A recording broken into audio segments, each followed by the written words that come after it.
Thank you. Mr. Larson is recognized. Thank you very much, Mr. Kemp, for holding this hearing. I want to thank all of our witnesses. And let me start with a point that Mr. Hayes has made, and I hope all of you can answer that. It centers around the idea and concept of benchmarking.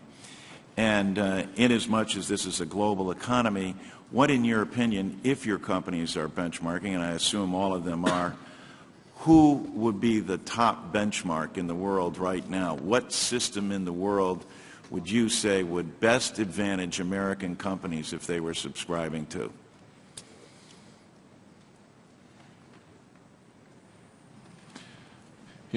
Congressman Larson, let me start there. I think, again, as we look across the globe and the OECD, I think there's probably no one system that is perfect. And I would hate to hold out France as the paragon of efficiency. But the fact is, I think the French territorial system probably has merits that should be considered as part of this benchmarking. The fact is, under their territorial system, there is no expense disallowance, but there is a small toll tax of, I believe, 5% as companies repatriate earnings back into France. But it is a very open system. And again, it does not focus on worldwide income. It focuses on income earned in France. And then French companies are simply taxed at a significantly lower rate than the statutory rate as they bring earnings back. But again, it's just one of many systems that's out there that I think is worth studying. Yeah.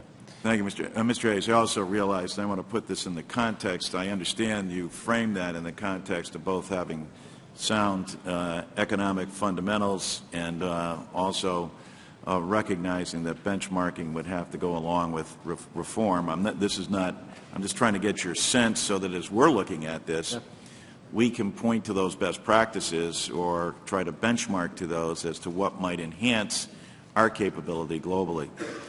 Yes, sir. Yeah, and one I'd add to it is I think the thing that's interesting that shows why this is so timely is the UK and Japan have just gone through this very same process. And they did an extensive amount of benchmarking. What's it take to be competitive? What type of system and structure that has to be out there? I think that's would be another source to look at in terms of how they walked through the process, how they determined, to make the changes that they've made.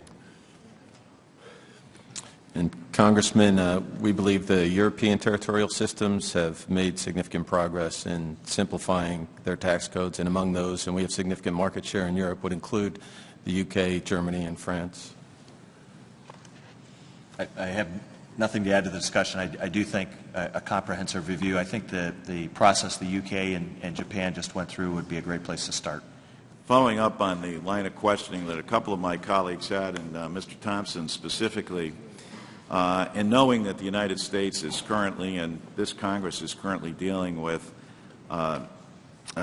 raising the debt limit, what's your feeling on that? Do you think that there should be a clean raise to this? What are the ramifications of not acting on this on a timely basis for your companies? Congressman Larson, I think it would be devastating to the world economy, not just to the U.S. economy and not just to UTC, if the Congress failed to raise the debt limit. The full faith and credit of the U.S. government is the basis upon which the entire world financial system revolves around. If we think that the problems back in 2008 with the Lehman crisis were devastating, a default by the U.S. government would have repercussions beyond anything we saw in 2008 and 2009. So we would encourage the Congress to raise the debt ceiling. This isn't a process, then, from the perspective of business of dealing with a credit card. This is a matter of default. That's how critical this is. That's correct. Yeah, for us, we're seeing improvements in our business around the world, but it's still a pretty fragile economy. The last thing we need, now is another, if you would, shot across the bow that creates disruption in terms of the global financial markets. So we're counting on the fact that Congress is going to come together and figure out, the right thing to do here. I don't think I could say it any better than Mr. Hayes. Congressman would agree with his remarks. Confidence in the quality of our U.S. government debt and the U.S. dollar are critical to running our business and really are a worldwide issue. I agree. Thank you all for your expert testimony. Mr. Buchanan.